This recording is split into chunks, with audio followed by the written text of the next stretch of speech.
Ladies and gentlemen, it gives me great pleasure to extend to you all a warm welcome on behalf of the Ministry of Infrastructure, Port Services and Transport.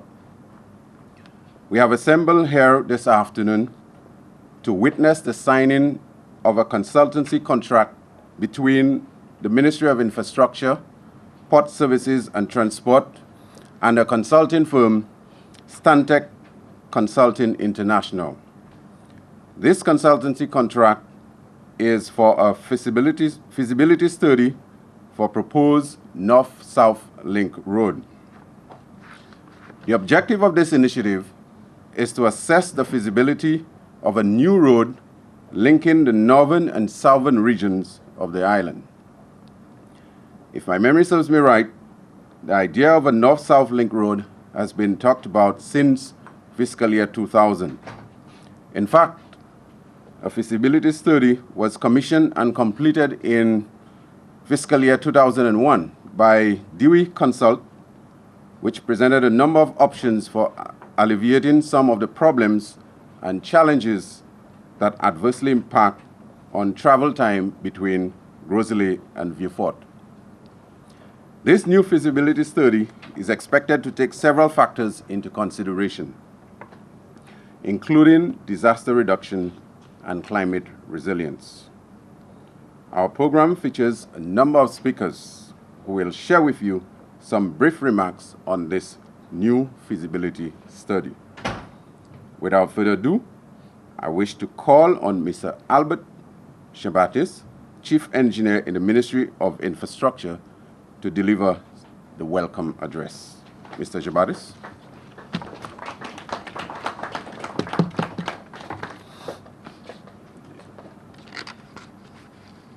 It gives me great pleasure to echo the words of my colleague, the Deputy Permanent Secretary. It gives me great pleasure to welcome everyone here this morning to this momentous occasion, where we will witness the signing of an agreement between the Government of St. Lucia and Stantec Consulting to undertake a feasibility study which will inform an optimal route between the north and south of the island. But why an optimal route? Why a feasibility study to look at a north-south link road? Many of us will be familiar with what happens on the Baglil and at Bexon-Mac whenever we have severe storm events, as we saw in the case of Hurricane Thomas, as we saw in the case of Tropical Storm Debbie and Tropical Storm Iris. We'll remember that the Baglil was completely covered with slides. And we'll also remember that Bexon, the Bexon Highway, was impassable because of floodwaters from the Bexon River. These events tend to create a paralysis in respect of free movement of persons and vehicles between the north and south of the island. And because of this recurring event, which is costing the government of St. Lucia significant amounts of money and causing the general public significant difficulty in terms of free movement, the government has seen it fit to look at the possibility of creating a new route between the north and south of the island, which would not be encumbered, which would not be constrained, which would not be affected by major disaster events. Also, the government of St. Lucia is cognizant of the fact that infrastructure is extremely important to the economic development of the country. And hence, recognizing that the northeastern quadrant of the country lends itself to economic development, lends itself to the development of tourism, etc., it is also looking at the possibility of infrastructure in that area which would help or enhance economic development in that respect. So that project in itself is very important to us at the ministry because infrastructure is extremely important to us. Without infrastructure, you will not have economic development. Without infrastructure, you cannot have the free movement of goods and services and persons. In selecting a consultant for this feasibility study, the government of St. Lucia, in partnership with the Caribbean Development Bank, undertook a competitive tendering exercise in which all the rigors of procurement required by the Caribbean Development Bank were adhered to. And out of this competitive tendering exercise, we came up with the best evaluated bidder for undertaking this study, and that's Stantec Consulting. The contract will be awarded at the value of about $370,000 US, with $150,000 US being grant funds from the Caribbean Development Bank, and the government of St. Lucia funding the remaining $220,000 US. I hope I have the arithmetic correct.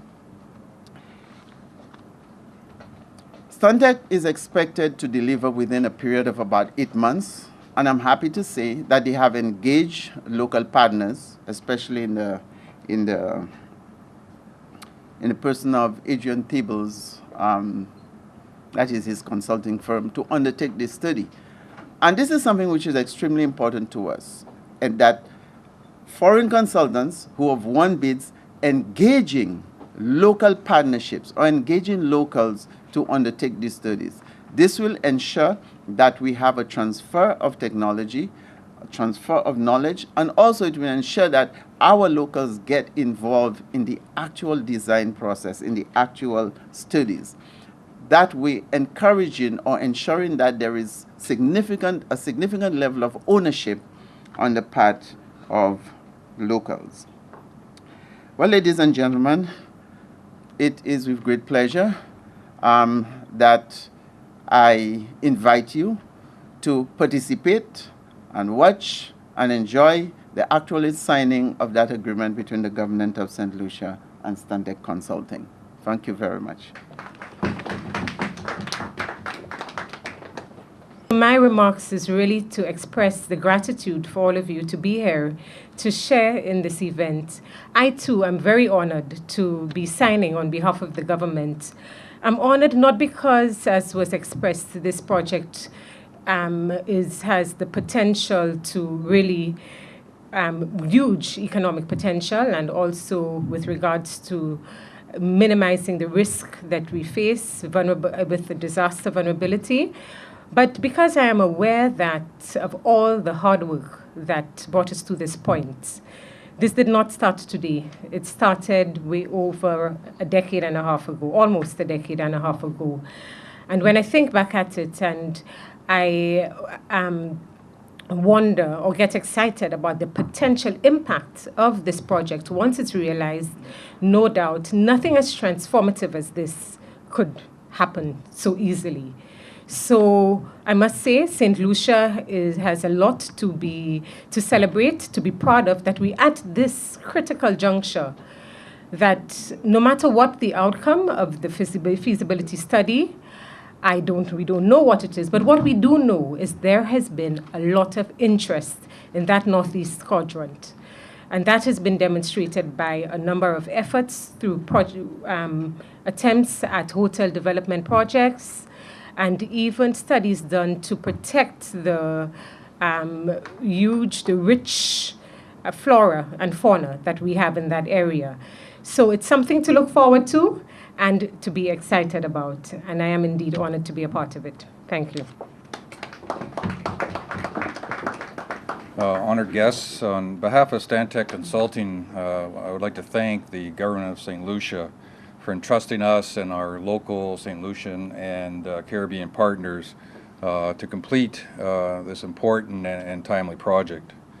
At Stantec, we are active members in the communities in which we serve and we live.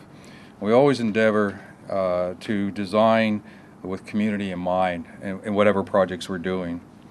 Our work usually begins at the intersection of community, creativity, and relationships, which helps us to allow meet our clients' needs in a creative and a personalized fashion.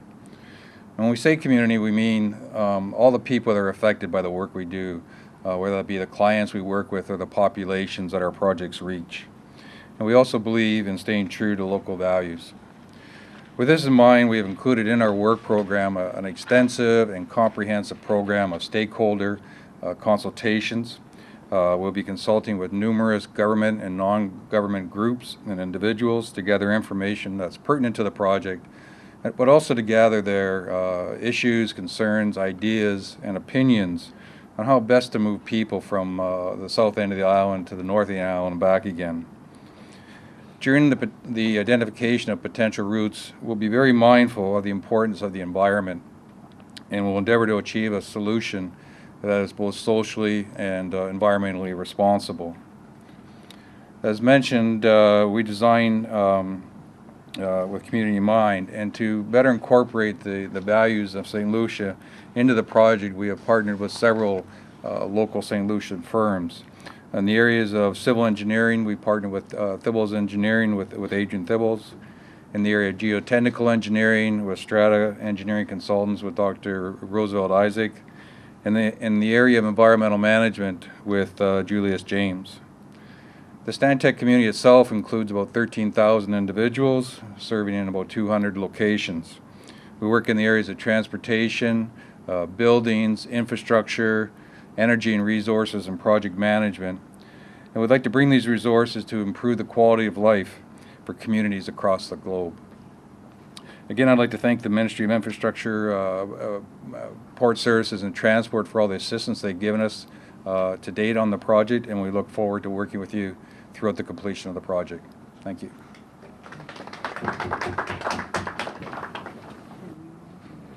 In his 2012-2014 address, in his budget address, delivered by the Honorable Prime Minister on Tuesday, May 8, 2012, the following statement was made.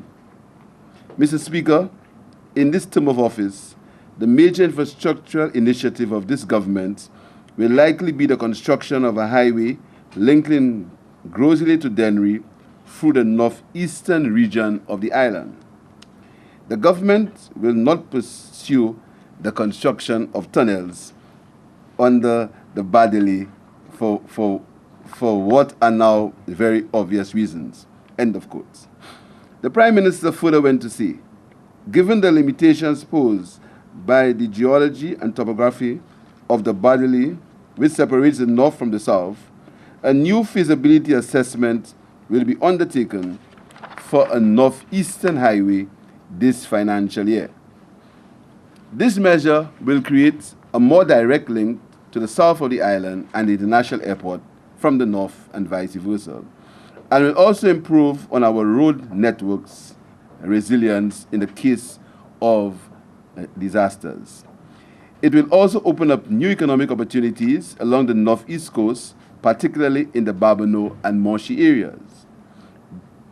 And this is the end of quote from the Honorable Prime Minister. While the government has worked very hard to restore the integrity of the Babonneau, the memories and lessons that Hurricane Thomas taught us must never be forgotten.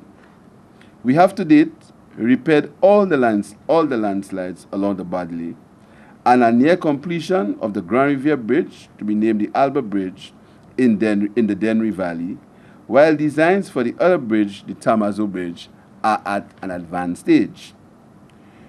We are also preparing to undertake substantial works in the Bexor and cul-de-sac communities aimed at helping to solve, and note the words, helping to solve, and not stopping, but helping to solve the flooding problems in Bexor. I never said that we're going to stop the flooding in Bexor. We said the works we are undertaking are helping to create a solution for the flooding problems in Bexor. Very clear. And as a friend of mine would say, I hope everybody understands the clarity of these words. Helping to solve the flooding problems, not to stop flooding in Bexor.